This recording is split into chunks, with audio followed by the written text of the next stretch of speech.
Assalamualaikum warahmatullahi wabarakatuh. Halo anak-anak, bagaimana kabarnya kalian hari ini?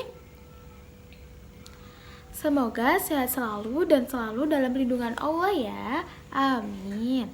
Sebelumnya, perkenalkan nama saya Ika Lailatul Chandra Sukmasari, NIM 23206016, Prodi PGMI 5A, dengan dosen pengampu mata kuliah Ibu Tuti Dinur Rafi'ah, SPDI MPD. Nah, pembelajaran hari ini kita akan belajar bersama-sama mapel Bahasa Indonesia kelas 3 bab 2. Adapun materi yang kita bahas hari ini adalah tentang unsur-unsur kalimat SPOK, yaitu subjek, predikat, objek, keterangan. Yuk kita mulai. Capaian pembelajaran, peserta didik mampu menulis berbagai teks sederhana dengan rangkaian kalimat yang beragam dan informasi mengenai hal-hal yang menarik di lingkungan sekitar. Tujuan pembelajaran, melalui video pembelajaran ini diharapkan peserta didik mampu menyusun kalimat SPOK dengan yang pertama ada pengertian kalimat. Kalimat merupakan rangkaian beberapa kata yang membentuk makna tertentu. Nah, suatu kalimat diawali dengan huruf kapital dan diakhiri dengan tanda baca seperti titik, tanda tanya, dan tanda seru. Nah, sebuah kalimat pasti memiliki unsur pembentukannya. Nah, Ibu akan menjelaskan apa saja unsur pembentuk kalimat tersebut. Unsur yang pertama ada subjek, yang biasanya disingkat dengan huruf kapital S, yaitu pelaku yang melakukan sesuatu kegiatan atau aktivitas. Nah, subjek ini umumnya berupa nama orang, hewan, tumbuhan, dan lain-lain. Sekarang Ibu mempunyai contoh. Ibu memasak nasi di dapur. Kira-kira subjeknya yang mana ya? Coba kita tebak bersama-sama. Ibu hitung dalam hitungan kelima. Kita sebutkan bersama-sama. 5, 4, 3, 2, 1. Ibu, ya benar sekali. Subjek pada kalimat tersebut adalah yang kedua ada predikat yang biasanya kita singkat dengan huruf kapital P. Nah, predikat adalah kegiatan yang sedang dilakukan oleh subjek atau pelaku. Nah, umumnya berupa kata kerja tapi juga bisa menggunakan kata benda dan kata sifat. Nah, contoh kalimat yang Ibu sebutkan. Ibu memasak nasi di dapur. Nah, kira-kira predikatnya yang mana ya? Yuk kita tebak bersama-sama. Ibu hitung dalam hitungan kelima ya. 1, 2, 3, 4, 5. Memasak. Ya, benar sekali. Predikatnya adalah memasak karena yang sedang dilakukan oleh Ibu. Oke, yang ketiga ada objek. Biasanya kita singkat dengan huruf kapital O. Objek adalah benda atau orang yang menjadi pembicara, apa atau siapa yang dikenai tindakan. Contoh kalimat yang Ibu sebutkan. Ibu memasak nasi di dapur. Kira-kira objeknya yang mana ya? Kita tebak bersama-sama ya. Ibu hitung dalam hitungan kelima. Kita tebak bersama-sama. Oke? 1, 2, 3, 4, 5. Nasi. Ya, benar sekali. Objek pada kalimat tersebut adalah nasi karena yang sedang dilakukan oleh Ibu. Oke, yang terakhir ada keterangan yang biasanya disingkat dengan huruf kapital K. Nah, keterangan memiliki makna menjelaskan waktu atau tempat. Contohnya, Ibu memasak nasi di dapur.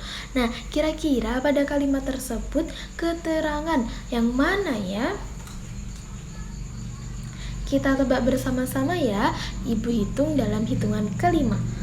1, 2, 3, 4, 5. Di dapur, benar sekali. Nah, keterangan pada kalimat tersebut ada di dapur yang merupakan keterangan. Nah, selanjutnya Ibu mempunyai contoh kalimat yang terdiri dari subjek dan predikat. Contohnya, Dina sedang bermain. Nah, Dina ini dikenai sebagai subjek karena dia sebagai pelaku. Sedang bermain yaitu dikenai dengan predikat, yaitu yang sedang dilakukan oleh Dina. Yang selanjutnya ada contoh kalimat SPO, yaitu Kayla membawa makanan. Nah, Kayla ini merupakan sebagai subjek karena dia sebagai pelaku. Membawa, sedangkan membawa ini dikenai sebagai predikat, yaitu yang sedang dibawa oleh Kayla atau yang sedang dilakukan oleh Kayla. Nah, yang sedang dilakukan oleh Kayla itu apa? Yang ini adalah makanan yang dikenai sebagai objek. Nah, selanjutnya Ibu mempunyai contoh kalimat SPOK. Nah, coba didengarkan baik-baik dan disimak dengan baik-baik ya. Contoh yang pertama, Budi membaca buku di taman. Nah, Budi ini dikenai dengan subjek karena dia adalah pelaku. Sedangkan membaca yaitu adalah kata kerja yang sedang dilakukan oleh Budi. Nah, membaca ini dikenai dengan predikat. Sedangkan buku dikenai dengan objek. Yang terakhir ada di tempat. Nah, ini dikenai dengan keterangan tempat. Contoh yang kedua, ayah mencuci mobil di garasi. Nah, ayah ini sebagai subjek karena dia adalah sebagai pelaku. Sedangkan mencuci yaitu suatu yang dikerjakan oleh ayah yang disebut dengan predikat. Dan mobil adalah sebagai objek atau kata benda. Dan selanjutnya ada garasi. Nah, ini adalah sebagai keterangan tempat. Contoh yang ketiga ada Suci menulis surat di kamar. Nah, Suci ini dikenai dengan subjek karena dia adalah sebagai pelaku. Sedangkan menulis dikenai predikat karena yang sedang dilakukan oleh Suci. Yang selanjutnya ada surat. Nah, surat ini dikenai dengan objek dan di kamar dikenai dengan keterangannya. Giliran kalian ya. Coba perhatikan kalimat berikut. Kakak menyapu lantai di pagi hari. Nah, pertanyaannya, kira-kira subjeknya yang mana ya? Ya, benar sekali. Subjeknya adalah kakak, karena kakak adalah pelaku. Nah, pertanyaan yang kedua, mana yang termasuk predikat?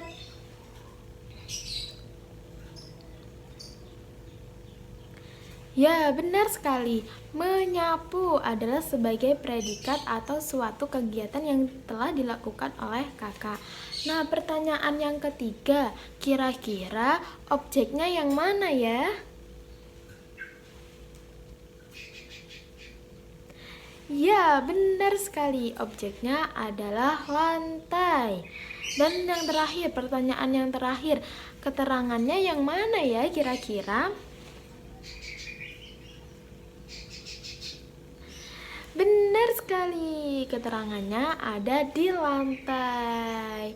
Pintar sekali, kita tepuk tangan. Anak-anak, jika kalian menemukan kalimat yang tersusun atas subjek predikat atau SP, subjek predikat objek atau SPO, atau subjek predikat keterangan atau SPK, ataupun subjek predikat objek keterangan atau SPOK, nah, susunan kalimat tersebut dinamakan dengan kalimat tunggal.